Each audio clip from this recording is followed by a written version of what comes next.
ఈ రోజు నువ్వున్న దీనస్థితిని చూసుకొని నువ్వు నీకంటే మెరిట్ గా ఉన్నాళ్ళని చూసుకొని అబ్బా వాళ్ళు అలాగున్నారు వీళ్ళు ఇలాగున్నారు నా బతికేంది ఇలా తగలబడింది అనుకుంటున్న వాడలారా, అసలు నీ గురించి దేవునికున్న ప్లాన్ వేరే.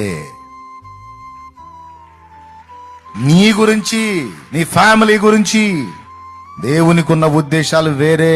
అవి ఓపెన్ అయినప్పుడే నీకు అర్థమైద్ది. అప్పటిదాకా నీకు అర్థం కాదు. నువ్వు అనుకుంటావు నేను బురదలో ఉన్నానని, నువ్వు అనుకుంటావు నన్ను నల్ల మబ్బు కమ్మేసిందని, నువ్వు అనుకుంటావు నేను పనికి రానని, నువ్వు అనుకుంటావు నేను ఎందుకు ఇలా ఉన్నానో. నువ్వెప్పుడు చుట్టూ ఉన్న వాళ్ళని చూసుకొని నిన్ను చూసుకుంటావు.